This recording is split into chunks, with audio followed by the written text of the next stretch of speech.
O sea, cuando está rojo, vale.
Bueno,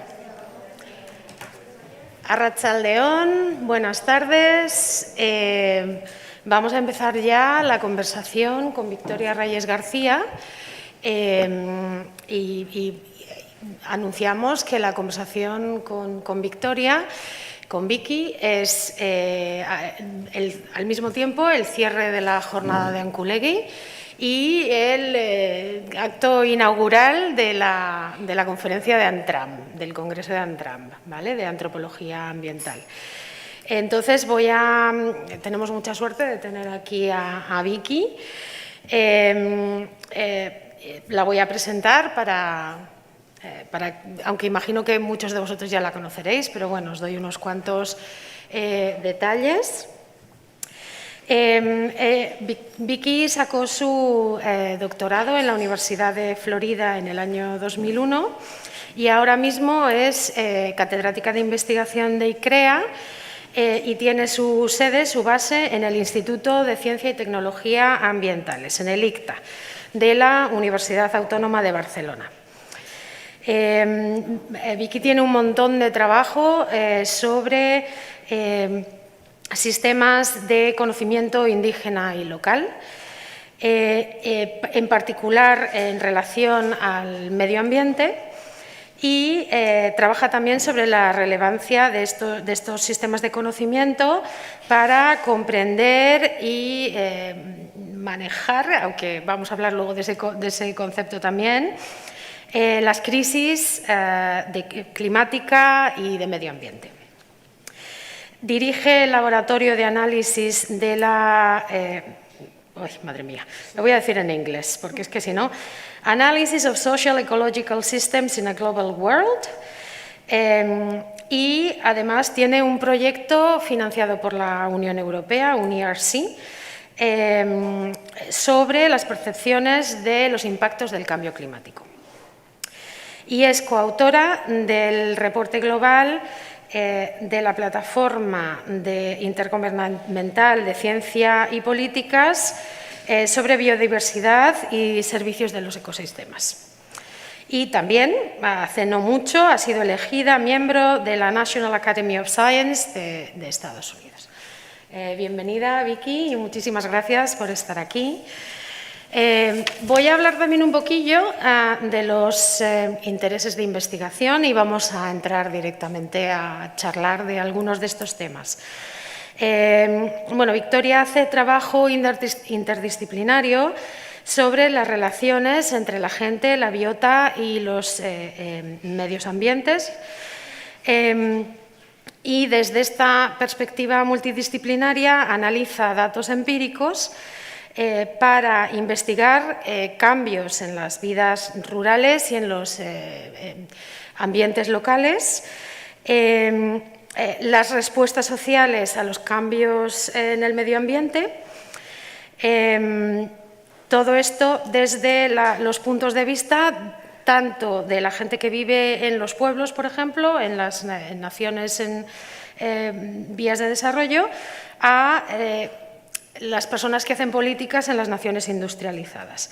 Y actualmente está trabajando sobre todo en impactos, en indicadores locales sobre los impactos del cambio climático, en la participación pública en la documentación de conocimiento local, en el proceso adaptativo del conocimiento local sobre el medio ambiente, en los cambios entre poblaciones indígenas, cambios culturales, y en la participación local para la conservación, otro concepto del que vamos a hablar también, de la biodiversidad. Y bueno, ya vamos directamente a algunas de las preguntas que le quiero plantear a Victoria. Y vamos a arrancar con una pregunta sobre conocimiento indígena y local, que es uno de los temas centrales de su trabajo.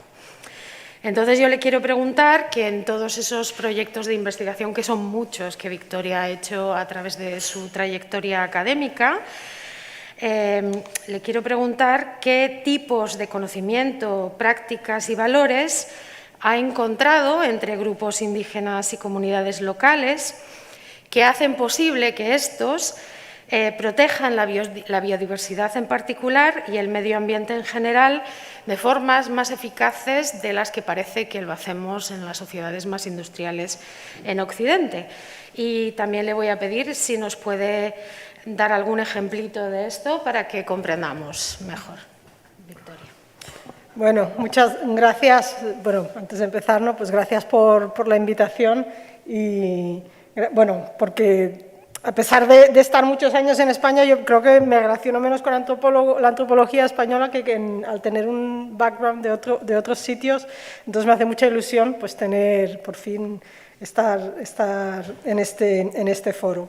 Entonces, en relación a esta pregunta, desde la antropología, desde que se empezó a este artículo muy famoso de Berkes, ¿no? la del descubrimiento del conocimiento tradicional, ha habido principalmente una visión en la que se entendía el conocimiento como de una manera muy académica, como lo entendemos nosotros, ¿no? De las listas de plantas o listados de usos o cómo la gente utiliza. Luego se movió un poco hacia las prácticas, ¿no? ¿Qué hace la gente en la naturaleza, etcétera, ¿no? Pero últimamente lo que se está valorizando más es el tema de la cosmovisión, que precisamente, bueno, es un aporte también desde la antropología, pero es una cosa que se hablaba esta mañana en la mesa redonda, cómo los valores diferenciados que tienen los pueblos indígenas en la relación con la naturaleza, esto es lo que realmente hace que al final haya una práctica diferente y una relación diferente con la naturaleza. Entonces, ha habido toda esta historia de intentar entender, o de estudiar el conocimiento, pues eso, la etnobotánica o los usos de plantas, etcétera. Pero ahora hay un enfoque más a intentar entender cómo, y bueno, ahí pues claro, desde la escuela, etcétera, ¿no? Como no hay en muchas de las sociedades indígenas, y bueno, y digo muchas porque también esto es importante separar que la diversidad de los pueblos indígenas es enorme y entonces tampoco es bueno como homogenizar y decir todos los pueblos indígenas son así, ¿no? Hay muchas maneras de entender esta relación, pero estas relaciones se ven al humano dentro de la red que es la naturaleza, ¿no? Entonces es una visión en la que el humano forma parte de un ciclo, forma parte de unas cadenas, hay una interdependencia, ¿no? Nosotros dependemos de la naturaleza para nuestro sustento, pero la naturaleza también depende de nosotros, entonces tenemos que establecer estas relaciones de nosotros dar, y la naturaleza nos da y nosotros nos da, ¿no? Y en muchas culturas pues hay todos estos, digamos, rituales de ofrecer a la Pachamama, aunque sea ofrecer, a veces son simbólicos, ¿no? Cantos, entonces hay esta idea de que naturaleza o otros seres y los humanos, hay esta idea de igualdad. Y luego hay esta idea que es muy importante, que yo creo que en nuestra sociedad tenemos que aprender, que es la de los límites, ¿no? Son sociedades en las que entender que nosotros vivimos en una idea de que podemos usar la naturaleza extractivamente sin límites, ¿no? Y muchas de estas sociedades están basadas en esta idea de que la gestión tiene que ser común, pero la gestión está pues el territorio está limitado, la temporalidad, ¿no? Hay animales que están en una época, en otra no. Entonces, el comportamiento de la sociedad se adapta a estos límites que la naturaleza tiene, y todo esto en conjunto, o sea, todo esto en conjunto es lo que hace que las prácticas y luego los conocimientos resulten en una gestión muy diferente del medio ambiente de la que es nuestra sociedad humana, que es prácticamente extraer y usarla para nuestro propio beneficio, ¿no? Entonces, cuando hablamos de este conocimiento, yo creo que hay que cambiar un poco la visión que hemos tenido, ¿no? de cómo usan, ¿no? las plantas, sino cómo ven o cómo se relacionan hacia eso, porque eso es precisamente esos valores son los que también en la crisis ambiental en la que estamos es lo que realmente nos va a ayudar, no es el hecho de aprender a manejar el sistema de regadío, es el hecho de entender que el agua es sagrada, bueno, o a lo mejor no lo quieres poner en un lenguaje religioso, pero que el agua es importante y hay que respetarla y no hay que, ¿no? Entonces estamos hablando de unos principios éticos incluso, ¿no? En ciertos aspectos, de reciprocidad, de respeto, de los límites. Me ha parecido ese un concepto muy interesante que no siempre sacamos a la palestra, ¿no? Como una de las formas de conocimiento. Bueno, vamos a hablar de este tema un poquito más tarde, pero ahora vamos a pasar a otra área de preguntas que quería plantearle a Victoria, que van un poquito por el territorio de los conflictos y la defensa de lo socioambiental, ¿no? Estamos viendo los choques entre las visiones capitalistas, las visiones indígenas o locales, ¿vale? Y en ciertos lugares, sobre todo en áreas donde abundan los recursos naturales, vamos a ponerle comillas porque luego hablaremos también de ese concepto, y en estos lugares donde los recursos son abundantes, recursos obviamente que son valorados en las sociedades occidentales, encontramos confrontaciones, por ejemplo, entre grupos indígenas o comunidades locales y grupos de intereses foráneos, ¿no? Como por ejemplo empresas, gobiernos, etcétera. Me gustaría que me contaras un poco cómo podemos, tú que has estudiado también sobre este tipo de confrontaciones, cómo podemos entenderlas desde un punto de vista biopolítico, es decir, cómo podemos entender qué tipos de vida o proyectos de vida se están proponiendo o se están contraponiendo desde ambos lados en estas confrontaciones. Bueno, está muy relacionado con lo que comentábamos antes, ¿no? Quiero empezar, bueno, diciendo que desde el área de estudio de la que yo vengo, ¿no? Hay esta idea de la diversidad biocultural, que, bueno, no sé si algunos están familiarizados con esta idea, pero es esta idea de que en muchas áreas del mundo la diversidad biológica y la diversidad cultural se sobreponen. Porque nosotros desde aquí, desde nuestra visión occidental, pensamos, desde la visión occidental de la conservación, pensamos que los humanos destruimos la naturaleza y por eso hay que separarnos, ¿no? Pero desde muchos grupos indígenas y desde muchas otras formas de vivir en la naturaleza, los humanos han generado biodiversidad. El hecho de que haya humanos, pues por ejemplo, bueno, hay muchísimos casos, desde la domesticación, que es un ejemplo clarísimo en el que los grupos humanos generan biodiversidad, hasta los manejos de paisajes culturales, paisajes agrícolas, que son más ricos, precisamente, y bueno, incluso áreas protegidas que expulsaron a la gente y luego tuvieron que volver a hacer técnicas tradicionales porque lo que querían proteger era lo que la gente estaba generando, ¿no? Bueno, entonces, hay esta idea de que la diversidad cultural y los diferentes manejos de la naturaleza generan biodiversidad, ¿no?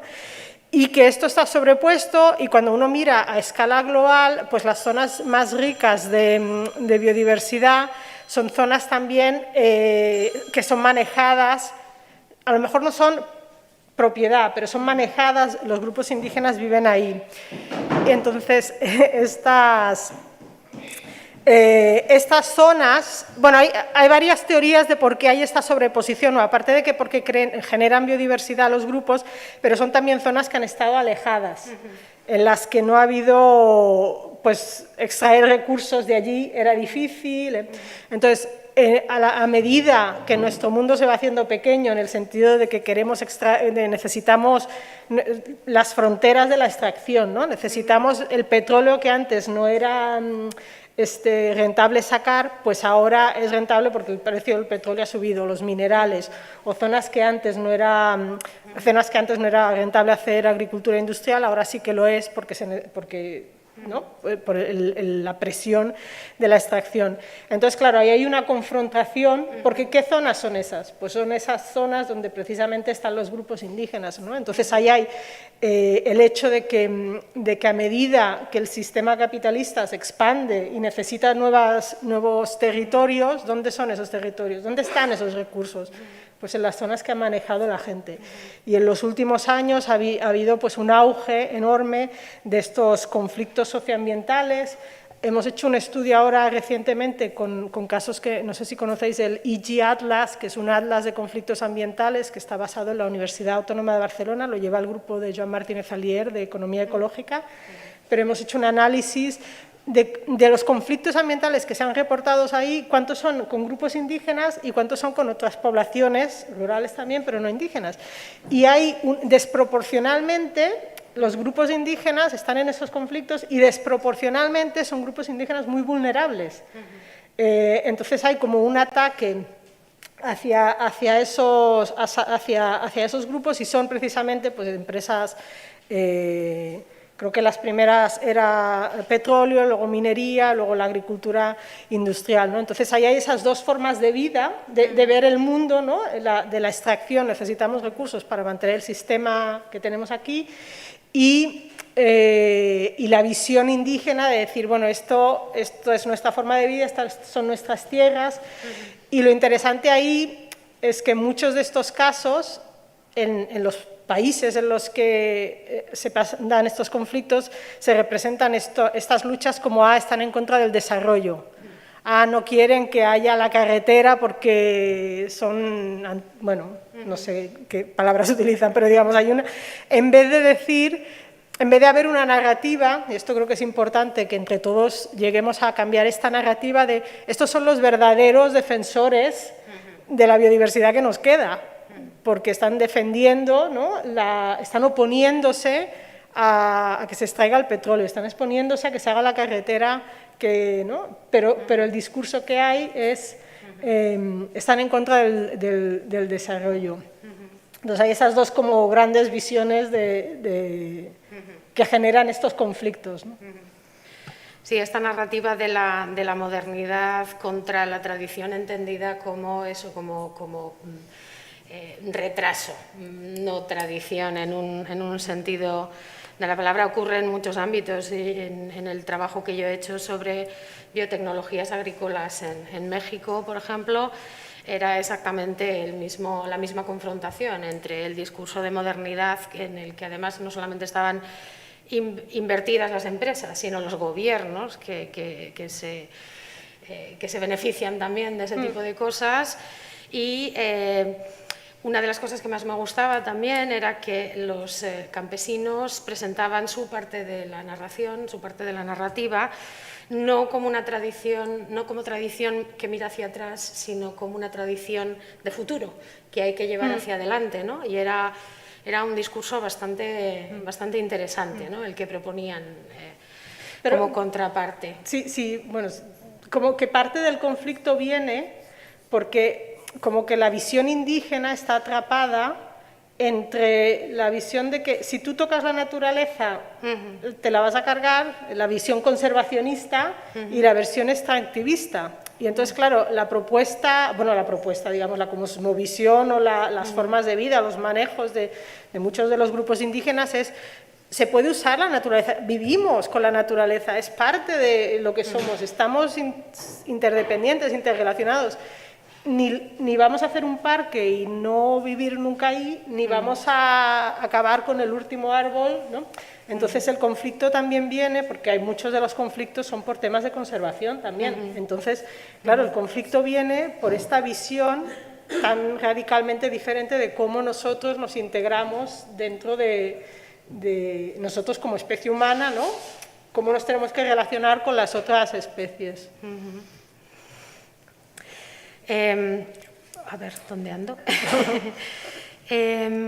Ahora quizás sea un buen momento para traer a la palestra esos, ahora que estamos hablando de conceptos de modernidad, de tradición, de uso, manejo, todo este vocabulario que hay dentro de este mundo. Me gustaría que comentaras las diferencias que tú ves entre las definiciones, digamos, capitalistas de palabras como de conceptos como naturaleza, recursos, propiedad, incluso la misma palabra de conservación, que acaba de salir un poquito, ya que hemos estado hablando antes sobre esto. ¿Qué diferentes maneras hay de definir conservación y qué diferentes consecuencias pueden tener estas definiciones? ¿Nos podrías hablar un poquito de esto? Sí, bueno, yo es que he tenido casos en los que estabas hablando con gente, representantes de los grupos indígenas en el contexto de la plataforma esta de servicios de los ecosistemas, ¿no? Y les decías, la conservación, ¿no? Que vuestros manejos pues ayuda a la conservación, y dicen, es que tú te equivocas, es que nosotros no estamos conservando, es que esto de la conservación, nosotros no tenemos una palabra para conservación, nosotros estamos... O sea, pues si tenemos que cazar, cazamos, porque tenemos que comer, pero... Habitando, ¿no? Estamos habitando, ¿no? Y sabemos que tenemos que hacerlo de cierta manera, porque si vas más allá, pues esta idea de que la tierra y la naturaleza no es nuestra, sino que uno usa lo que necesita, pero deja para los demás y deja para el futuro, ¿no? Entonces, como que esta idea de conservación les viene muy de fuera, es una idea impuesta. Y cuando a veces hay este discurso, que ha habido mucho desde la antropología, y bueno, en algunos de mis trabajos, cuando uno quería, bueno, digamos que todo el trabajo de uno es histórico, ¿no? Y uno lo sitúa dentro de los momentos en los que estaba. Pero ha habido esto de, no, los indígenas pueden ser los grandes aliados a la conservación, ¿no? Como queriendo revalorizar el posicionamiento indígena. Y ahora ellos dicen, pero a ver, esto es tu lucha. O sea, porque yo tengo que conservar lo que... O sea, vosotros os lo habéis cargado todo y ahora venís y lo que queda nosotros lo tenemos que conservar, y nos estáis usando en vuestro discurso para además ahora conservar una cosa que es que nosotros no estamos en esa idea de conservación, ¿no? Entonces, bueno, es muy interesante porque dicen, es que no... Claro, tú dices, no, pero ellos pueden ayudar a la conservación, y dices, es que no nos interesa esta conservación, nosotros nos interesa vivir en armonía con la naturaleza, vivir en paz, y si tú quieres ayudar a la... Bueno, o sea, no es mi lucha, ¿no? Y es algo que, bueno, que yo creo que, bueno, yo personalmente ha sido un cambio ¿no? Porque uno al principio vas con esta idea de que esto va a ayudar en sus luchas, y luego ellos te dicen, es que esa no es mi lucha, esa es tu lucha, y entender eso pues también es una como de construcción de cómo uno, bueno, de cómo uno ha estudiado y cómo uno ha llegado a esa idea, ¿no? ¿Tú crees que se oyen sus voces cuando están contradefiniendo o contradiciendo esta idea tan estática, tan disneyficada de conservación, ¿no? No, este es el gran problema, que todo la parte del conocimiento tradicional, de la cosmovisión, etcétera, todavía no hemos conseguido, como académicos, como sociedad, como así, ponerlo a nivel de igualdad. Entonces, siempre hay una mediación de lo que nosotros pensamos, que ellos creen, cómo nosotros lo interpretamos y cómo eso va a servir al final a nuestros objetivos. Por ejemplo, ahora hay todo el debate no sé qué tan familiarizados estáis con el tema del convenio de diversidad biológica, ¿no? Entonces se acabó los objetivos de Aichi, ¿no? Esto llegaba hasta el 20 y entonces ahora se están negociando cómo va a ser la estrategia de conservación hasta el 30. Y entonces hay unos grandes debates, ¿no? Y entonces ahí, pues ahí está esta misma idea de que les dices a los indígenas, pues sí, ¿qué áreas podemos o cómo podemos usar el manejo indígena para llegar a nuevas formas de conservación, etcétera? Y ellos preguntan, pero a ver, tú me has preguntado a mí si yo quería llegar a este 30% de áreas de conservación, tú me has preguntado a mí. Entonces, como que sigue habiendo mucho una decisión política y entonces como que se mediatiza lo que nos interesa de esas formas de gestión y de esas formas de conocimiento para los objetivos políticos en los que ellos no participan. Además, cuando en las áreas de conservación, en muchos casos lo que ha supuesto ha sido expulsiones de territorios suyos, ¿no? O sea, que realmente dudo que hayan votado… Bueno, y ahora, como quieren llegar al 30% de la superficie de la tierra protegida, entonces dicen, entonces ahora hay que contar con los indígenas, y entonces estas las vamos a unir. Y los indígenas, bueno, muchos grupos indígenas están organizados y dicen, pero a ver, esto del 30%… es un número que de dónde ha salido y que ellos no han estado nunca, nadie les ha invitado a votar, a ver, vamos a votar si es 30%. Entonces, ¿quién toma esas decisiones? ¿Con qué criterios? ¿No? Los criterios no son ellos que los ponen, ¿no? Entonces, bueno, hay como mucha apropiación de las piezas que interesan para al final unos objetivos que… ¿Qué ha pasado? ¿A alguien le suena el despertador? Para al final unos objetivos que no son negociados, o sea, porque tampoco los grupos indígenas tienen la solución, pero que se sienten en la mesa de negociación, ¿no? Y que entre todos el objetivo sea común. Bueno, metidos en este tema de los grupos indígenas organizándose para defender sus territorios, sus demandas, etcétera, yo creo que sería interesante también aquí hablar de cómo igual no podemos hablar de los grupos indígenas como un bloque, digamos, totalmente homogéneo, uniforme, sin disensión interna. Además, sabemos que, bueno, que ellos viven tanto como nosotros en un sistema global, capitalista, neoliberal, etcétera, que obviamente no les deja indiferentes, ¿no? Y las decisiones que tienen que tomar a veces, los dilemas a los que se enfrentan, pueden ser terribles. Yo hace poco estuve leyendo sobre grupos indígenas a lo largo del río Mackenzie en Canadá, con las famosas mineras canadienses, y cómo algunos de los grupos estaban, que ya de por sí están divididos como efecto del colonialismo, algunos de los grupos decidían que, bueno, que si les iban a llegar allí iban a abrir unos agujeros enormes y les iban a destrozar el territorio, que por lo menos fueran ellos los que se aprovecharan hasta cierto punto de los beneficios que eso podía suponer, mientras que otros grupos no querían ni siquiera la carretera que llegaba hasta allí. ¿Te has encontrado tú con casos parecidos y qué nos puedes comentar sobre esto? Sí, bueno, es verdad que a veces cuando hablamos de todo esto de las visiones indígenas idealizamos mucho, ¿no? Y como que parece que fuera los nobles salvajes, ¿no? Y ellos mismos dicen, pero es que de nuevo es vuestra mirada sobre lo que os gustaría que fuésemos nosotros, pero no es así. Y desde luego hay muchos conflictos y muchas decisiones que a veces pueden ser contradictorias con esta cosmovisión que uno pone, pero muchas de estas hay que entenderlas también como partes de la herencia colonial de la que vienen y de las vulnerabilidades en las que están sometidos.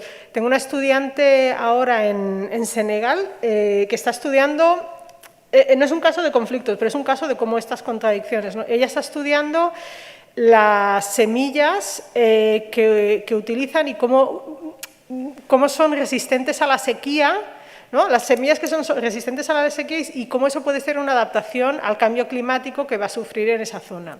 Entonces, cuando ha llegado allí, lo primero que ha visto pues, es que la gente está abandonando estos cultivos y todo el mundo pone arroz y maíz, que son cultivos que dependen muchísimo del agua, que no son de allí.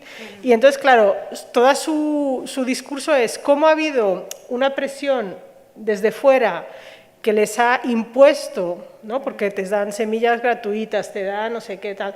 Entonces hay una presión por vender que vulnerabiliza a esas comunidades ahora y para el futuro, porque entonces están abandonando las semillas que realmente que las están guardando los agrónomos en sus colecciones agronómicas, ¿no? Y entonces, pero todo eso tú dices, ¿pero por qué no lo hacen? O sea, ellos saben porque cuando les preguntas sobre el cambio climático, que es ese proyecto que tengo, ellos dicen sí, cada vez llueve menos, o sea, que ellos lo saben y dices, pero ¿cuál es la contradicción aquí, no? Pues la contradicción es que, claro, hay tanta presión y hay una vulnerabilidad del día a día que las reacciones a veces pues no pueden guardar la semilla porque tienen que comer hoy y entonces no pueden pensar en el mañana tan fácilmente. Entonces, esto genera este tipo de, por ejemplo, estos conflictos que tú decías, ¿no? Porque la gente a veces en estas situaciones de vulnerabilidad que se han creado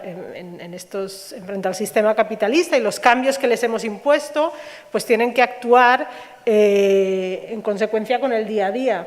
Y esto, claro, genera estos conflictos pero por eso también a veces esto no se habla mucho, ¿no? Pero todo en los temas de alcoholismo en muchas sociedades indígenas, etcétera, pues hay gente la gente que lo estudia dice, bueno, esto también tiene que ver con el hecho de la pérdida de identidad cultural, porque están actuando fuera de su contexto, fuera de lo que ellos piensan, obligados, ¿no? Entonces, claro, hay una ruptura de la identidad que, pues bueno, pues que se generan situaciones sociales muy complicadas. Me he ido del tema. Al hilo, no. Al hilo de lo que estabas diciendo antes, que de alguna manera ellos perciben que se les pide que protejan lo que nosotros hemos destrozado, encima se les pide que lo protejan muriéndose de hambre al mismo tiempo. O sea, es un tema de justicia social de mucho cuidado, ¿no? Bueno, voy a pasar a otro tema nuevo, que es acerca de otra de las cosas que has trabajado también muchísimo, que son los sistemas de conocimiento sobre medio ambiente, estos diálogos de conocimientos que más o menos hemos visto que desde luego no de igualitarios no tienen nada, que hay unas jerarquías claras de conocimientos. El tema también de cómo estos conocimientos se integran, no se integran, se usan, se abusan como parte de la gobernanza medioambiental, ¿no? Y la primera pregunta que me gustaría hacerte a este respecto es ¿cómo crees tú, en tu experiencia, que se podría tener un diálogo de conocimientos entre los conocimientos indígenas y locales y el conocimiento científico en un sentido occidental? Para que ambos se consideraran de forma igualitaria, para que se sentaran a la misma altura en la mesa, por decirlo de alguna manera, ¿no? ¿Qué tendría que cambiar o qué elementos se deberían dar o qué condiciones se deberían dar para que esto fuera posible? Mira, antes de contestarte así de forma más como teórica, os voy a poner un ejemplo de cómo, o sea, un ejemplo real, ¿no? Cuando estábamos en este informe de la plataforma gubernamental, esto es como el panel de cambio climático, como el IPCC, ¿vale? Es lo mismo, pero para biodiversidad. Entonces, hay como 500 investigadores que durante 4 años estuvimos trabajando en este informe para saber cuál es el estado de biodiversidad del planeta. Y después, al final de esos 4 años, uno lo lleva a las Naciones Unidas y te juntas ahí, en la sala, esto era la sala de las Naciones Unidas, de la UNESCO ahí en París, como 1000 representantes políticos de como creo que eran 132 países, y discutes frase por frase el informe que luego, así es el IPCC y así es el IPBES, ¿vale? Pues estábamos ahí Y entonces uno de los resultados que había es un mapa que habíamos hecho en el que se mostraba que ahí en ese mapa era 28% de las tierras del planeta están manejadas por grupos indígenas, no sé qué, y entonces muestras el mapa ahí. El delegado de China. Perdón, en China, ahí, ese mapa de ahí, ahí esto está en el territorio de China. En China no hay grupos indígenas. Bueno, ya nos referimos a comunidades étnicas, locales. O lo cambias o no firmo el informe de biodiversidad que queréis hacer. Bueno, vale, pues toda la noche rehaciendo el mapita, ya claro, no montamos un mapa, montamos unas figuras ahí para que nadie se ofendiera, los límites territoriales, tal. Luego al día siguiente, otra cosa, no sé qué, levanta el representante de unos grupos indígenas, levanta la mano, porque nosotros, bueno, no sé cuál era la reclamación, y el presidente dice, a ver, ¿algún país secunda esto que dicen los grupos indígenas? Porque los grupos indígenas no son representantes de las Naciones Unidas. Entonces, como no son representantes, lo que ellos digan o lo secunda alguien o lo apoya algún país. Y puede ser el país, puede ser Mónaco, el país más pequeño, pero necesitan ese respaldo. Entonces, ¿cómo va a haber diálogo? O sea, puede haber diálogo, pero la decisión final, o sea, tú puedes poner al representante chino a dialogar con quien tú quieras, pero al final, como la decisión política y unos juegos de poderes muy fuertes y los pueblos indígenas pues en casi todos los países no están en las mesas de negociación, pues el diálogo es muy difícil porque el diálogo podemos trabajar, pero si no cambiamos las estructuras de poder, este conocimiento pues va a seguir siendo apropiado, usado de las formas que... Y luego la otra cosa es pues que, claro, los antropólogos aquí estamos siempre diciendo, hablando por ellos, ¿no? Y ellos dicen, o sea, que también no hay esta posibilidad, este juego en el que ellos mismos se representen a sí mismos. No estamos en ese momento todavía, ¿no? Entonces, bueno, esto es un poco, todo esto era un poco negativo. Sí que hay muchos intentos de que estos diálogos existan y desde la antropología, en el IPBES, por ejemplo, en este informe ha habido mucha énfasis en que el conocimiento tradicional esté representado. Entonces no estamos como estábamos hace 30 años tampoco, ¿no? Sí que se empieza se ha valorizado más, en algunas esferas se está reconociendo más, pero todavía hay camino por andar. No quería así dejar esa frase como que fuese... yo creo que sí que ha habido avances, pero ahí. De todas maneras, esa escena que nos has presentado aquí da un poco de miedo en términos de cómo se toman las decisiones en las altas esferas, y creo que es importante eso que has hecho notar de la falta de autorrepresentación, porque parece que en muchos aspectos siempre se intenta representar, ¿no? O sea, siempre están que si las ONGs, que si los antropólogos, que si otro tipo de grupos, abogados o lo que sea, y esas voces directamente desde los grupos indígenas y locales, campesinos, lo que sea, es muy difícil que lleguen que lleguen siquiera a atravesar la puerta de ese tipo de foros, ¿no? Otra cosa que me gustaría, ya que estamos hablando tanto de conocimiento indígena y local, y al hilo de la pregunta anterior, de una manera un poquito más conceptual, me gustaría que me dijeras ya que has trabajado tanto sobre conocimiento indígena y local, ¿cómo lo entiendes tú? ¿Cómo lo ves tú? ¿Cómo lo definirías? ¿Dónde lo encuentras? Te lo pregunto un poco también porque participaste en un momento dado en un proyecto sobre el inventario español de conocimientos tradicionales, y como esto de los inventarios suena tan arcaico, tan de cartón piedra y tan poco utilizable, pues me gustaría que explicaras un poco más cómo esto puede ser dinámico. Sí. Bueno, ese proyecto del inventario en realidad es un mandato del Convenio de Diversidad Biológica, en el que todos los países que han firmado el Convenio de Diversidad Biológica tienen que hacer esta recopilación del conocimiento que hay en sus países. Y entonces en España, pues con un grupo de, pues yo qué sé, creo que éramos como 100, recogimos toda la documentación existente, que ya se había publicado, tesis, trabajos y tal, y la recopilamos sobre usos de plantas. Al hacer eso, pues nos dimos cuenta que nos dimos cuenta, ya lo sabíamos, pero digamos que decidimos de todas formas hacerlo porque pues era una recopilación, ¿no?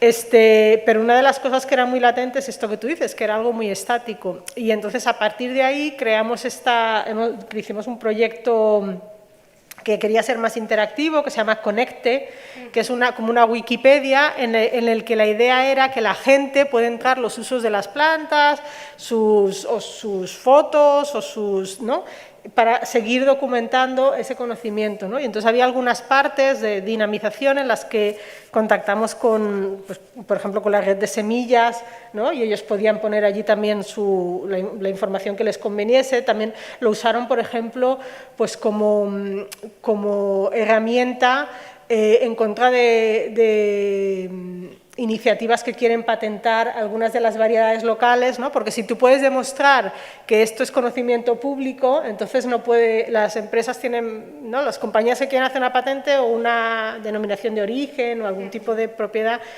lo tienen más difícil, porque tú puedes decir, no, pero mira, aquí en Conecte, o sea, en esta página web se ha documentado que esta variedad está en tantos sitios, entonces es conocimiento público, ¿no? Otra de las cosas que hicimos pues, fue trabajar con escuelas en las que había unos proyectos en los que los chicos les iban a entrevistar a las personas mayores, y entonces las personas mayores les explicaban pues, cómo ellos usaban las plantas, y los chicos lo entraban en la página web. Entonces, a la vez, había esta transmisión de conocimiento real, ¿no?, a la vez que el abuelo Entonces, bueno, pues han sido unos intentos así más locales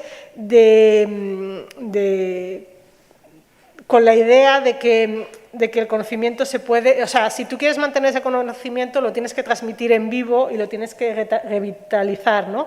Entonces, hacer el inventario, bueno, no está mal, ¿no? O sea, bueno, no está mal, es una herramienta, pero realmente si el objetivo es que eso se mantenga, tiene que quedarse en la comunidad, tiene que estar vivo, ¿no? Entonces esta otra iniciativa de Conectera lo que pasa es que estas cosas te las financian cuando tienes la idea, porque como parece nueva y tal, y luego una vez la idea está ahí te dicen, no, pero ya está hecho. Y dices, no, pero esto si no lo dinamizas no necesitas, pero esto ya no interesa menos. Pero bueno, venía por ahí la idea, y con esta idea de que el conocimiento tradicional o local o indígena no es algo estático, sino que es algo dinámico, y que en realidad el conocimiento en sí no es lo importante, sino que lo importante es la relación que las personas tenemos con la naturaleza. Entonces, que lo que estábamos potenciando ahí no era, bueno, pues lo puedes inventariar, bueno, es algo que se puede hacer, pero sobre todo es potenciar que se sigan habiendo estas relaciones, que el conocimiento está al alcance de otros que lo quieran poder usar, y esta idea de que es dinámico, ¿no? Que no porque se usó de una manera hace 20 años, pero que ese dinamismo y ese conocimiento solo va a seguir siendo útil si la gente lo sigue usando. Entonces tienes que experimentar, tienes que... ¿Y encontrasteis que había una buena respuesta a este proyecto de ciencia ciudadana? Entiendo más o menos, ¿no? ¿Encontrasteis entusiasmo acerca de este tipo de iniciativas? Bueno, encontramos... Todo el mundo le parece muy interesante. La participación no es muy alta, y creo que parte de eso, aunque a veces, o sea, está ahí, ahora no tenemos financiamiento para dinamizarlo, y de vez en cuando hay gente que hace un montón de entradas que no sabes muy bien, son unos motivados que dices, pero esta persona...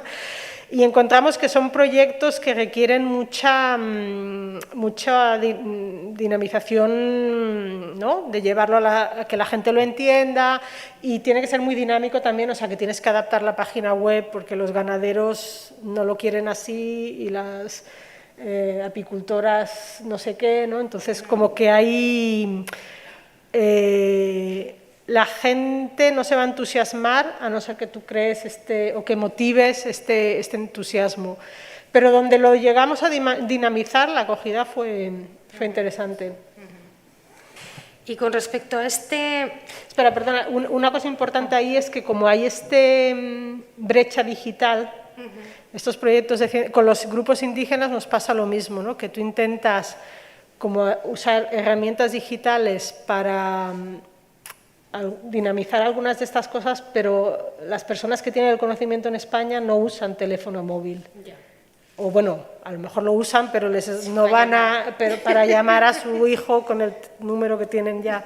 Entonces, a veces el uso de estas herramientas digitales con poblaciones que no las usan naturalmente, pues también es un reto, ¿no? Porque no son unos chicos ahí... Bueno, perdón, te he cortado. No, pero me viene muy bien porque al hilo de eso que estás diciendo, quería hablar precisamente de la gobernanza. O sea, resulta que, por ejemplo, estamos viendo que la transmisión, o bueno, que la gente que tiene estos conocimientos no usa, por ejemplo, herramientas informáticas o digitales y, sin embargo, mucha de la gobernanza, por ejemplo, en agricultura, me estaban contando antes en la mesa de la comida, tiene que ver con proyectos de digitalización. Parece que toda la pasta se está yendo a proyectos de digitalización, con lo cual la gente que tiene este conocimiento se va a quedar muy fría y muy tranquila allí en su esquinita.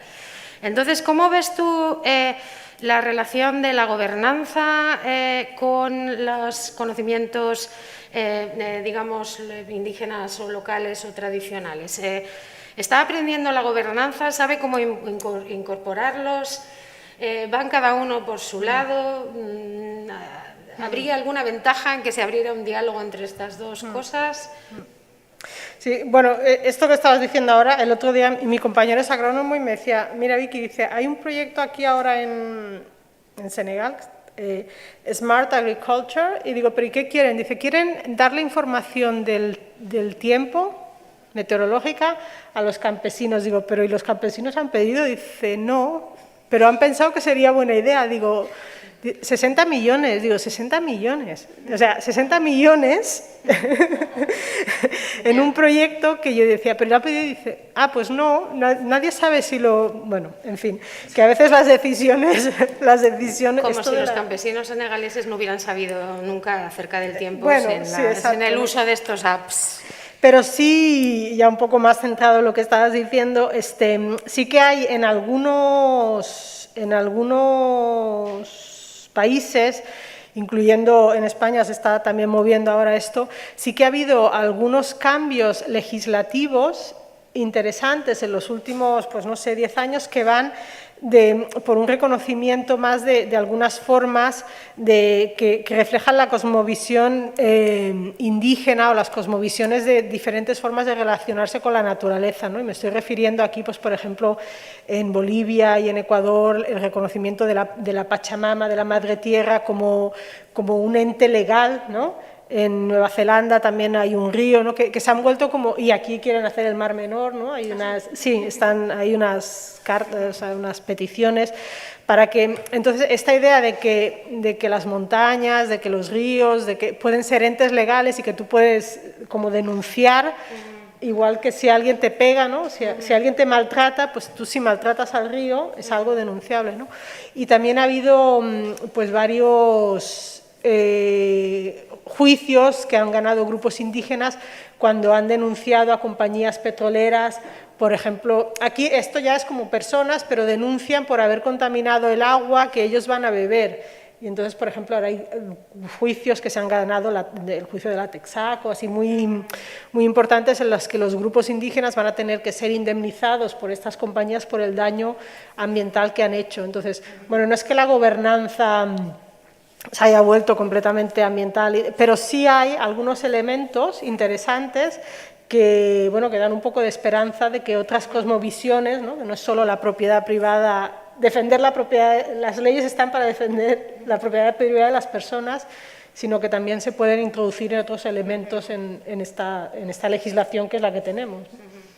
Sí, es interesante que en algunas legislaciones haya empezado a reconocer otros tipos de personalidad y otros tipos de vitalidad, ¿no? que los antropólogos llevamos berreando varios años, incluso décadas con respecto a esto, y bueno, pues está claro que la gobernanza va bastante lenta y por detrás. Bueno, nos vamos acercando al final de la conversación y hay un par de cosillas con que me gustaría hablar contigo antes de terminar. La primera es tu último proyecto. Estás hablando de los impactos locales del cambio climático, la percepción de estos impactos, indicadores, trabajando con grupos indígenas y comunidades locales. ¿Qué nos puedes contar sobre este proyecto que estás llevando a cabo? Que me arrepiento, que me arrepiento. No, este es un proyecto que la idea era como contribuir a, de nuevo, esta idea que tenemos los que trabajamos en el tema antropólogos, dar voces, ¿no? Como si los grupos indígenas no pudieran hablar. Sí, exacto, pero como intentar mediar un poco entre los científicos naturales, los impactos que ven del cambio climático, etcétera, y cómo la gente, el conocimiento que tiene en su día a día, ¿no? Entonces, la idea del proyecto pues será trabajar, creo que tenemos como 50 casos de estudio, por eso me arrepiento, porque es un proyecto enorme que se ha parado con el COVID, ha sido como bastante traumático y, bueno, y mucha gestión, ¿no? Entonces, preguntar a la gente, o sea, documentar cuáles son los impactos que la gente percibe, ¿no? Y entonces, lo que es interesante es que muchos de los impactos, o sea, así como nosotros describimos el cambio climático en términos de, pues ahora llueve menos, o sí, más calor, así, la gente con las que trabajamos, que son, claro, gente que vive digamos que su forma de vida depende directamente de la naturaleza. Bueno, nosotros también, pero no nos damos cuenta, porque aquí no hay plantas, ¿no? Pero en el fondo dependemos, pero ellos lo ven. Entonces, las percepciones que tienen, o sea, bueno, las percepciones, el conocimiento que tienen, tiene que ver mucho con cambios en la biología, cambios en sus sistemas de producción, ¿no? Entonces es como un sistema muy detallado, pero además la otra cosa que es interesante es que lo ven todo muy entrelazado con otros cambios globales que ellos sufren, ¿no? Entonces dicen, bueno, sí, es que ahora, claro, se mueren los pastos, pero claro, llueve, es porque llueve menos, tal. Sí, bueno, pero también porque han puesto la represa, que ahora han cambiado todos los flujos de cuando llega agua y cuando no. Entonces, como ellos ven, hay una idea de que el cambio climático es simplemente no, se añade a todas estas otras agresiones y historia de colonialismo y toda esta vulnerabilidad que ya sufren, ¿no? Y entonces, cómo todo esto se intersecta con sus vidas, ¿no? Entonces, a veces uno, pues esto es interesante, ¿no? Porque uno como desde fuera dice, no, pero explícame lo del cambio climático porque esto es lo que yo creo que luego puede interesar a los tomadores de decisiones, explicar que a ti te afecta el cambio climático y entonces, volviendo a lo de antes, ¿no? Te dicen, bueno, sí, pero es que me afecta más la empresa esta que está aquí y el cambio climático ya lo veré como en 50 años. Bueno, no, ya lo están viendo, ¿no? Sí. Pero dicen, pero es que no me afecta solo el cambio climático, es que también me afecta. Entonces, a lo mejor, si me quitas la empresa, pues ya me mejorarías. Entonces, bueno, como que hay una percepción de cómo el sistema de vida se ha degradado con todos estos cambios globales, ¿no? Pero en el fondo están haciendo un análisis magnífico. Bueno, claro. Están uniendo realmente... A ver, el problema de la empresa, el problema de la mina, el problema del cambio climático, vienen todos del mismo sitio, vienen todos de la lógica capitalista, explotativa, etcétera. Ellos, yo siempre he dicho que haciendo el trabajo de campo en México, a mí me pareció que los campesinos mexicanos son los mejores analistas político-económicos que he conocido en toda mi vida. Sí. Porque ven precisamente estas cosas. Nosotros vamos con una idea atomizada a preguntarles y ellos ven the whole picture. Sí. Bueno, y es más, ahora en el año pasado, que también participé hubo un reporte conjunto de estos investigadores que están en el IPCC y los investigadores que estamos en el IPBES, ¿no? En esto de la Plataforma de los Servicios de los Ecosistemas, y la gran conclusión es que los dos interactúan y que los dos afectan, y que no es que los dos interactúen, te afecta esto y te afecta esto, es que cuando interactúan en conjunto, los impactos se multiplican, ¿no? Y entonces, esta es la gran conclusión que cualquiera de las comunidades donde trabajamos, pues ya lo sabían, ¿no? Entonces, como que esta complejidad a los científicos a veces, bueno, los científicos somos de diseccionar, ¿no? Entonces, bueno, ¿Y esta tiene sus ventajas también. ¿Llegó a que se unieran estos dos equipos de trabajo o no vais a seguir trabajando por separado? Los del IPBES y del... Eso es, sí. Bueno, tiene que ver con la política, ¿no? Entonces, tienes que juntar el Ministerio de Medio Ambiente con el de Energía, ¿sabes? Y esto no es, o sea, claro, cuando lo miras a nivel macro, ¿no? Entonces, no es evidente, ¿eh? Aunque todo el mundo dice que debería ser, pero tiene una lógica aplastante, sí. Bueno, pues, tendrías que juntarlos también con el de Agricultura, ¿no? Que esta mañana hablábamos mucho, y tendrías que juntarlo con el de Salud. Entonces, claro, este es el problema, ¿no? Que como está todo relacionado, y claro, para las comunidades indígenas lo viven así, pero si tú tienes que gestionar un país, pues lo rompes en cachitos, que bueno, es una manera de hacerlo, el problema es que luego no se hablan, ¿no? Entre ellos.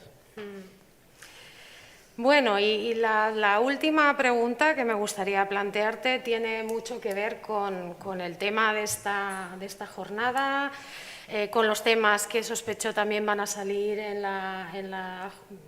Antram, y es una pregunta transversal, ¿vale? Y me gustaría preguntarte, es un poco también la pregunta del $1.000.000, o sea que intenta contestarla como mejor te parezca. Pero bueno, en todo tu recorrido, en toda tu trayectoria, todas tus investigaciones, ¿en qué momentos y en qué lugares ha aparecido el tema del género más elocuentemente como una dimensión fundamental para entender nuestras relaciones con el medio ambiente, con los ecosistemas, con la biodiversidad? ¿Puedes contarnos algún ejemplo o decirnos si tú crees que hay una clave de género en todo este asunto? Sí, bueno, con el tema del género siempre hay que tener mucho cuidado con esencializar, ¿no? Y con qué, bueno, cómo nos representamos, ¿no? Pero yo sí que a veces pienso que estos roles que se nos han asignado a las mujeres en la sociedad en la que vivimos, aquí occidental, ¿no? Que tienen más que ver con la lógica del cuidado, con la lógica de las relaciones, de la inclusividad, ¿no? Que son roles sociales, pero que nosotros somos las custodias de esos roles, ¿no? Cuando tú te vas a las sociedades indígenas, pues estos roles a lo mejor no están tan divididos por género, ¿no? Pero yo pienso que qué suerte que se nos han asignado, porque los tenemos ahí todavía, están, ¿no? Porque son esos los valores que ahora necesitamos en esta transformación. Para aprender a vivir de otras formas con el medio ambiente, pues necesitamos pasar de esa lógica extractiva y de competitiva a una lógica de cuidado y una lógica de compartir o de inclusividad, ¿no? Entonces, pienso, bueno, pues sin querer esencializar y con todos los peros y tal, ¿no? Pero al habérsenos asignados esos roles y ser las custodias, pues digo, bueno, pues ahora deberíamos ser deberíamos ser las que aportamos en esta idea de cómo cambiamos nuestras relaciones, no ya con los otros seres humanos, ¿no? Que también, pero también con la sociedad, cambiando los valores a estos otros valores que son tan humanos, ¿no? Pero que se han como asignado a una parte de nosotros, ¿no?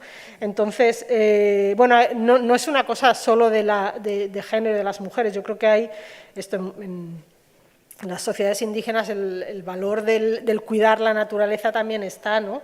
Entonces, es que a veces yo lo pienso, es que es muy raro, porque es como hay una minoría, la historia de la humanidad, en la historia de la humanidad solo hay una minoría de tiempo, una parte muy pequeña de tiempo y una parte muy pequeña de personas que han vivido con una lógica extractiva y en el término de 50 años, con el 10% de la población del mundo que vivimos de esta manera, hemos conseguido destruir el planeta, ¿no? Pero que cuando uno lo piensa, y esto yo creo que este es mi mensaje siempre, es que el problema es que pensamos que no hay otras formas de vivir, pero es que hay muchísimas otras formas de vivir y durante toda la historia de la humanidad hemos vivido de otra forma y hay millones de personas ahora que viven de una forma que es más armónica y simplemente es que nosotros nos hemos quedado como atascados con una lógica, pero que a mí lo que me da esperanza es pensar que esta lógica pues tiene 50 años, o bueno, 100 de duración y que pues seguramente seremos capaces de cambiarla, porque en realidad no ha sido dominante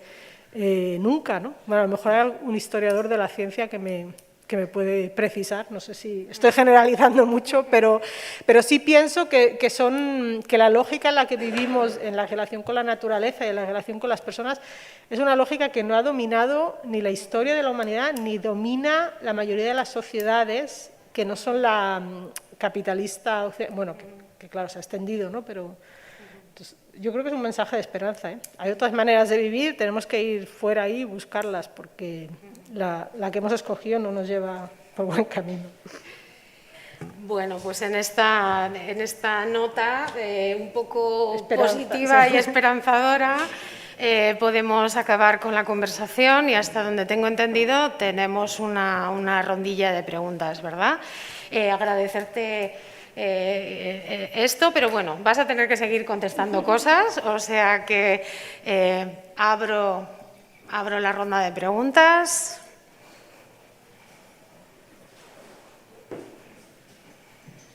Hola. Fácil, ¿eh? La que hemos hablado antes. No, es sencillísima. Bueno, muchísimas gracias, Vicky. Nada, a mí, o sea, pues bueno, un poco toda la cuestión de las presiones, ¿no? Que me ha parecido muy interesante toda la cuestión de la presión extractivista y la presión conservacionista, ¿no? Que están por ahí como con los dos polos. Pero luego es verdad que a nivel de gobernanza y de todos los problemas que tienen los grupos indígenas para respetar un poco, o sea, para conseguir que se respeten sus formas de vida o que puedan seguir viviendo como lo hacen, ¿no? Me parece que tenemos que volver otra vez a los años 90 y a replantear la cuestión de la nación, ¿no? Evidentemente, en relación al cambio climático, la nación-estado, ¿no? Porque sí que hay unas presiones en lo que tú has dicho de la UNESCO, esa fotografía con China levantándola, esto diciendo, ¿quién es el nosotros, no? ¿Quién es el nosotros? Porque ese nosotros no somos nosotros y ese territorio nos pertenece, ¿no? Que es lo mismo que Brasil, cuando está diciendo que está ahí, pero que es de todos, ¿no? O sea, la gente de Brasilia quiere tener energía y ese es un territorio que le pertenece y que, por tanto, quiere que salga de ahí, ¿no? Entonces, pues sí que una de las presiones fundamentales... Barkatu. Una de las presiones, la presión nacional y la presión estatal como presiones aparte de la extractivista, ¿no? Y en ese sentido me gustaría preguntarte a ver si en tu proyecto, además de toda la cuestión de los impactos, de la percepción de los impactos, si tenéis alguna especie de catálogo, tipología de presiones que hacen que esos conocimientos sean invalidados, ¿no? O sea, de este tipo de presiones, ¿no? O sea, de pensar un poco qué es lo que hace que el conocimiento indígena sea incapaz de ser validado o que sea, pues bueno, o sea, de catalogarlas, ya vamos a decir, de hacer una especie de catálogo si conoces algún trabajo que se haga en ese sentido o algo así. Y nada más, voy a dejarlo ahí. Vale. No, bueno, sobre esto... Antes de la pregunta en concreta, sobre esto de las naciones-estados, yo creo que el problema es la tierra, ¿eh? Muy claramente. O sea, todo el mundo, desde los que quieren salvar el cambio climático poniendo paneles solares, hasta los que quieren salvar la biodiversidad poniendo áreas protegidas, los grupos indígenas, los que quieren meter una estación de esquí, todo el mundo busca tierra. Entonces, y los grupos indígenas, pues claro, tienen grandes extensiones y hay este cuestionamiento de decir, bueno, ¿por qué tienen que vivir? Bueno, entonces yo creo que, no sé si el problema es las naciones-estados o es la competencia por la tierra, porque ahora pues tú en África tú ves que China está comprando tierras para cultivar, para comer en China, entonces el problema es, bueno, entonces no sé si están, bueno, nación-estado es una cosa, el poder, pero luego, pues, ¿quién maneja las tierras?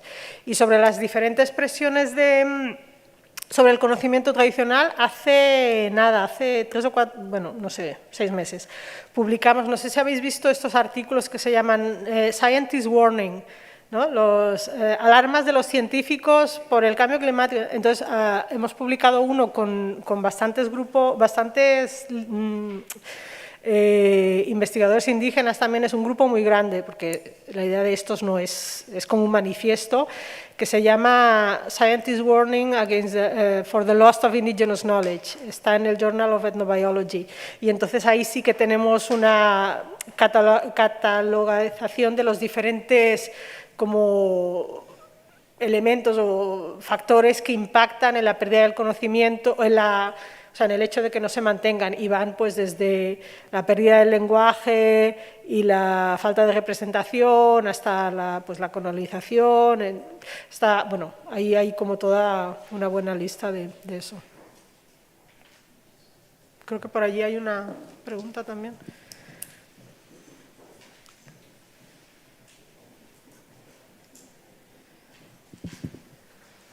Hola, muchas gracias por la intervención y un gusto escucharte aquí, Vicky. Mira, yo escuchándote me planteaba, y tiene que ver con la pregunta que también tu compañera te hizo, es la definición de conocimiento nativo. Porque es claro, o conocimiento indígena, ¿no? Porque es claro, escuchándote tus reflexiones, yo me pongo a pensar en el conocimiento local de los camperos de Andalucía, es decir, la gente que nunca a nadie le preguntaron nada, que siempre además desde los servicios socioecosistémicos, ¿verdad?, siempre cualquier acción hacia la naturaleza siempre es lesiva por todo, nos metemos además en la unidad cuando hay sectores que no son ese pensamiento científico-técnico, tienen una relacionalidad diferente también desde actividades especialistas y forestales, ganaderas o agrícolas en los montes mediterráneos, ¿no? Y que son además conocimientos no hegemónicos, efectivamente, reprimidos epistémicamente también, y que están hartos. Claro, que están hartos y hartas, ¿no? Ahora mismo en los montes con Alconocar en el Mediterráneo, que está sufriendo un proceso de deforestación intensiva y de falta de reproducción de pie, pues bueno, en la comarca del Campo de Gibraltar hay gente que en el 2017 dijeron, basta, ya está bien de que no se tengan en cuenta nuestros saberes camperos en este diálogo que necesariamente tenemos que tener con el saber científico-técnico a la hora de buscar fórmulas de mañana ante los retos del antropoceno, ¿no? Por eso cuando te escucho, ¿no?, con el conocimiento indígena, me gustaría que me lo definiera un poco más, porque claro, siempre tengo porque la cosmovisión de un campero del sur andaluz es tan diferente también como la cosmovisión que pueda tener una cultura, los quichuas en los que estuve trabajando, y por supuesto, los quichuas en los que estuve trabajando también tenía mucho de occidentales, lógicamente, ¿no?, en un mundo tan globalizado, ¿no? Muchas gracias. Sí, no, desde luego, bueno, yo hablo de conocimiento indígena porque, digamos, he trabajado más con grupos indígenas, pero siempre hablamos de conocimiento indígena y local, porque, digamos, que lo que genera este conocimiento, lo hace valioso, es la relación de la persona con el medio ambiente. Entonces, un campesino de Andalucía, de Extremadura, de Cataluña, de donde sea, pues si por generaciones ha vivido en su familia en relación con ese medio ambiente, pues evidentemente sabe. El problema, y ese conocimiento es igual que el conocimiento de los indígenas y tiene también su forma de de expresarse, ¿no? Y pues esto que hemos visto antes en la película, se relacionan de forma muy diferente con los animales que te puedes relacionar en una ciudad, etc. El problema de todo esto es que esas formas de conocimiento no se expresan en un libro y entonces, claro, o en una forma no se expresan como nosotros las entendemos, nosotros los científicos educados en la escuela, o no sé cómo. Y entonces, claro, hay un desentendimiento total, ¿no? Yo ahora, cuando hablabas, me he acordado de una vez que fui en Doñana, ¿no? Y entonces le preguntaba al señor, bueno, porque ese es un ejemplo más cercano, me pasa igual con los grupos indígenas, pero como no hablan castellano, tú piensas que le vas a entender, ¿no? Porque como hablas en castellano igual, pues vas a entender. Y entonces me explicaba cómo quemaban antes de que hubiese el parque, no sé qué. Y digo, pero, y yo decía, pero a ver, ¿cómo es esto de la quema? Claro, yo digo, a ver, ¿cómo es esto de la quema? Y yo espero poder ahí escribir, cuando el viento viene del norte, ¿no? Yo creo que él me lo va a decir así. Y entonces el señor me dijo, ay, chica, pues ya está, pues cuando hay que quemar, quemas y ya está, ¿no? Y no te dice más, y entonces yo le digo, bueno, ya vale, pues entonces que ahora cogemos una cerilla y, ay, pero chica, ¿no ves que el viento viene, que no sé qué? Y entonces ahí ya, pero claro, como él no lo sabe explicar, o sea, no lo sabe explicar, él no lo explica de una forma que yo lo entienda como científica. Y yo, pues a no ser que me dé el tiempo, como decía Olas, ¿no?, de ir y estar allí durante muchos meses, porque un día viene el viento, otro día, nunca lo voy a captar y él nunca me lo va a explicar como yo quiero, como sale en el artículo. Entonces, esto es lo que genera mucha incomprensión de esas dos formas, pero evidentemente todo ese conocimiento es muy valioso y ahí en Doñana me pasó este ejemplo de que, claro, cuando hicieron el parque en Doñana, ellos querían conservar ahí las marismas y no sé qué, pero esto era un hábitat como manejado hasta cierto punto. Y cuando echaron a la gente del parque, luego tuvieron que volver en algunos casos a preguntarle a la gente, oye, pero ¿cómo hacíais? ¿Por qué no? Hay mucha agua, pero claro, la gente eso lo manejaba. Y lo más triste es que como ya habían echado a la gente, pues el conocimiento que tenía la gente, las personas que habían manejado eso, ya no funcionaba, porque entre tanto habían hecho un canal que se llevaba el agua por otro sitio, entonces habían modificado el ecosistema, el conocimiento de la gente no se había modificado porque los habían echado y no podían gestionarlo, y entonces había esa laguna, pues genera un impacto que, claro, tú has invertido un montón de millones en conservar una cosa que luego resulta que no estás consiguiendo lo que quieres, ¿no? Y en parte es pues porque ese conocimiento no se valora y no sabemos entenderlo, ¿no? Y creo que parte del no sabemos entenderlo desde la ciencia es que tiene que ver con lo que dice Olas, que es que requiere mucho tiempo, porque es como estudiar una carrera. Si es que aprender a cazar. Hay un artículo entre los chimanes que me gusta mucho que dice, ¿cuándo llegas al máximo, cuando ya sabes cazar? Cuando tienes 40 años. Digo, esto es como ha hecho la carrera y el postdoc, es tu mejor momento. Entonces, tú pretendes que como antropólogo llegas ahí y haces un par de preguntitas y identificas 3 especies y tal, y ya lo vas a captar ese conocimiento, y no es así, ¿no? Es mucho más complejo y es muy práctico, y esto es lo que nos dificulta a nosotros, que somos muy teóricos y que lo queremos poner en un paper para que nos den unas citas y no sé qué, y claro, es una falta de entendimiento. No sé si te he contestado, pero bueno. Hola, muchas gracias por el trabajo también y por compartir. Me pregunto yo también así, como me pregunto muchas cosas. El tema de las empresas extractivas, si sabemos que son uno de los grandes dolores de cabeza para muchos pueblos indígenas, ¿cómo podemos, desde esa lógica anterior que venía hablando de la importancia de la traducción, lo que significa agua para nosotros, o gas, o petróleo, o oro, para nosotros, para ellos significa mucho más, para la tierra, que es parte de las entrañas de la tierra, la sangre de la tierra, el oxígeno de la tierra, todo el equilibrio. ¿Cómo podríamos nosotros pensar en esa traducción para hacerle entender a las empresas, para que luego no hagan la imagen de responsabilidad social corporativa, no sé si me hago entender la vuelta que se da, de ser limpias y responsables? O sea, es una pregunta que a lo mejor te pone en compromiso, pero que es muy importante porque sí, ese es el dolor, el Aquiles de todo, es todo el extractivismo que hay en todos los países, y voy a centrarme en América Latina, que es ahí donde está por tierra, aire, y es un colonialismo continuado. Yo vengo trabajando también con temas indígenas mucho tiempo, presenté mi tesis doctoral sobre temas indígenas, y la gente dice, pero ¿cómo es posible si sucedió hace 523 años la colonización? No, pero Claro, sí. claro, ¿cómo es posible que muchos pueblos indígenas todavía tengan el resentimiento, la gente indígena, o de la presencia colonial? Entonces, es que es un colonialismo continuado. Claro, sí.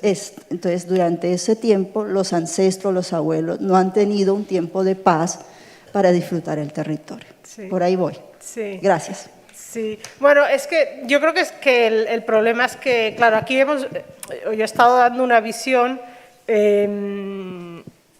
pero, por ejemplo, en Perú o en Ecuador, el 40% de los ingresos del Estado vienen de las compañías petroleras. Entonces, ¿qué significa esto? Significa escuelas, el sistema de salud de todo el país. Entonces, claro, cuando a veces hablamos de, bueno, no, desde luego no voy a justificar a las compañías petroleras ni mucho menos, pero sí que los juegos de poder y la complejidad política que hace que esas empresas estén ahí tampoco la podemos negligir. Porque si Perú se queda sin el 40% de sus ingresos estatales, el sistema de salud de todo el país colapsa. Entonces, el político de turno pues tiene ahí ¿no? Entonces, yo creo que es un tema más de gobernanza local, ¿no? Porque efectivamente, si para la empresa y para el gobierno sigue eso siendo rentable, pues lo seguirá siendo. En Ecuador ha habido todas estas luchas en el parque Yasuní, ¿no? Para que el petróleo no se explotara. Entonces, claro, es que no saquen el petróleo del Yasuní, el impacto sobre el cambio climático, el impacto sería maravilloso, ¿no?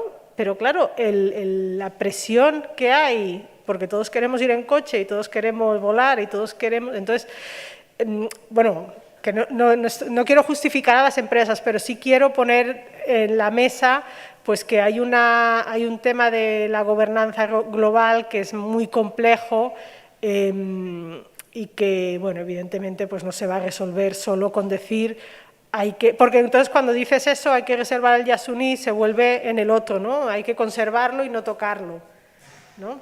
Entonces, bueno, no tengo la solución. Pero sí veo, no tengo la solución, pero sí veo que es más complejo que decir solo hay un actor, hay muchos actores y esto pues es muy difícil. Hay muchos actores, pero sí es verdad que no todos tienen el mismo poder. Sí, a ese respecto me gustaría añadir que el problema es que la lógica de los ingresos o la lógica económica vuelve a revertir sobre los mismos, es decir, finalmente, quienes se benefician de ese sistema de salud o de esa economía siguen siendo de las clases medias para arriba y los mismos que están excluidos también del beneficio económico y eso lo tenemos que tener en cuenta, ¿no? ¿Alguna preguntilla más? Uy, madre, qué de ellas. Sí.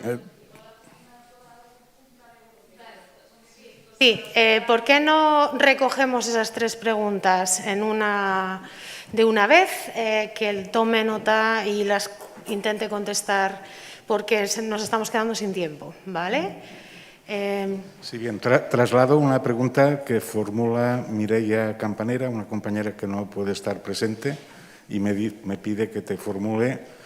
Me pide que pregunte cuál sería el espacio para la antropología en la investigación sobre el cambio climático y qué receptividad tienen las ciencias naturales a la aportación que puede hacer nuestra disciplina. Vale, podemos pasar el micro, gracias. Sí, yo quería preguntar, bueno, en primer lugar agradeceros la charla porque ha sido muy interesante y quería preguntarle a Victoria si conoce algún proceso en el que la participación ciudadana haya mejorado la aceptación de las políticas ambientales, un poco al hilo de lo que comentabas al principio sobre ese 30% que de repente se establece y nadie le pregunta pues, a los pueblos indígenas si están de acuerdo o no. Y también relacionado con eso, si se ha trasladado alguna metodología que se haya podido aplicar con los pueblos indígenas aquí. Viene siendo la misma pregunta, o sea, si se ha realizado algún proceso pues, con los pueblos indígenas o a nivel estatal que haya mejorado esa aceptación de políticas. Y la última pregunta, por allá atrás.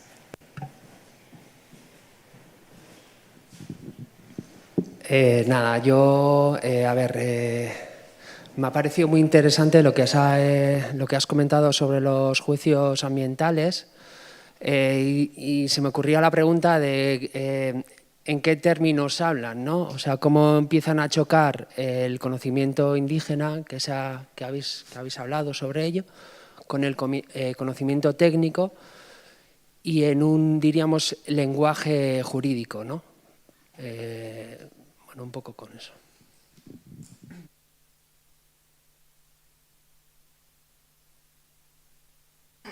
A ver, me habéis hecho todas las difíciles al final.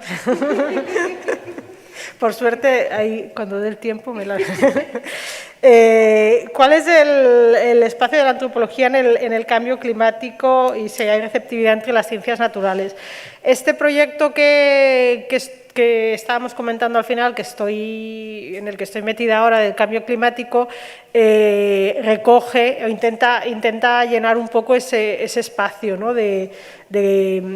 Y creo que se sigue inscribiendo dentro de la lógica extractivista que decíamos antes, de intentar mediar entre el conocimiento real, el conocimiento de la gente y aplicar eso a nuestra lucha por buscar formas mejores de adaptación, etcétera. Hay cierta receptividad. Hasta hace, los primeros informes del IPCC, esto pues, era simplemente entender si sube 1 grado la temperatura, medio grado, dónde tal, y ahora hay mucha más sensitividad a esta idea de que el cambio climático nos afecta a todos, pero a unos les afecta más que a otros y a unos les afecta de forma diferente y es importante entender esa diversificación porque te afecta no solo por tu relación con el medio ambiente, pero también como tú conceptualizas eso, está afectando tu cultura, ¿no? Entonces hay más receptividad para esta diferenciación. Sí creo que la lógica sigue siendo esta extractivista en el sentido de decir, pues vamos a entender lo que hace la gente y lo que usa la gente para generar mejores políticas de adaptación, pero no es como vamos a vivir como ellos porque es la única forma de acabar con el cambio climático, ¿no? O vamos a preguntarles a ellos qué deberíamos hacer nosotros, ¿no? ¿Deberíamos ampliar el aeropuerto de Barcelona, que va a aumentar el cambio climático? ¿Se lo vamos a preguntar a los grupos indígenas? Que nos ayuden a decidir, ¿no? Porque, claro, el cambio climático les afecta, ¿no? Entonces, no estamos aún en esa lógica. ¿Te he respondido más o menos? Sí, por ahí. O sea, hay espacio, hay que un poco empujar para que nos dejen. Los procesos de participación ciudadana y si consiguen mejores políticas ambientales. Yo creo que unos ejemplos que a mí me gustan mucho es el caso de los ICAs, de los Indigenous Community and Conserve Areas. Estos son movimientos, o digamos, colectivos, grupos, asociaciones que no han conservado, pero usa la palabra conservar, pero es en esta lógica de gestionar, de manejar zonas con ricas en biodiversidad, y yo creo que eso, incluso dentro de las conversaciones de la Convención de Diversidad Biológica y etcétera, que estoy ahí, incluso ellos están como aceptando, como reconociendo muy bien esa idea. Entonces, esto es un proceso de gestión comunal que se ha también ahí, haciendo codos, se ha metido dentro de las lógicas de conservación o de otras formas de gestionar el ambiente. Yo creo que es un buen ejemplo de prácticas diferentes que se están haciendo un espacio en la lógica más estándar, ¿no? Y la última pregunta, no sé si la he entendido muy bien, me estás preguntando sobre en el caso de los juicios ambientales, cómo hay un conflicto entre el conocimiento indígena, técnico y lenguaje jurídico, ¿no? Bueno, yo creo que estos juicios que se han ganado se han basado mucho, y eso es muy importante, y de esto no hemos hablado, en el tema de los derechos. Hay todo un discurso ahora en cosas basadas en los derechos. O sea, no es que los indígenas haya que darles el territorio porque lo conservan, no, es que tienen derecho, es que está reconocido. Es que tú, si vives en un sitio, no te pueden echar ahí. O sea, la gente tenemos derechos, y los grupos indígenas además tienen unos derechos de los grupos indígenas. Entonces, yo creo que ese lenguaje de derechos es lo que consigue como unificar estas tres áreas o formas de entender el mundo, porque todo el mundo, todo el mundo respeta los derechos, no, pero como que se hace difícil negar que quieres respetar los derechos. Entonces, cuando lo llevas al juez, a estas instancias, cuando lo puedes argumentar desde esa lógica, se consigue limar esas diferencias que efectivamente existen ahí. Y es por eso que muchos de los grupos indígenas ahora, pues este es el discurso, ¿no? Es que es nuestro derecho, es que o sea, la empresa petrolera que contamina el agua es que está quitando el derecho reconocido por las Naciones Unidas a agua limpia en nuestro territorio. Entonces no le denuncian, le denuncian por haber infringido un derecho reconocido por las Naciones Unidas y por sus países. Entonces, creo que ese es el lenguaje que unifica un poquito por ahí. Bueno, muchas gracias, Victoria. Ha sido un maratón, pero muchísimas gracias por atender todas nuestras preguntas. Ha sido interesantísimo, súper interesante. Tenemos un mogollón de cosas para pensar. Y bueno, pues yo creo que podemos dar paso a nuestra presi.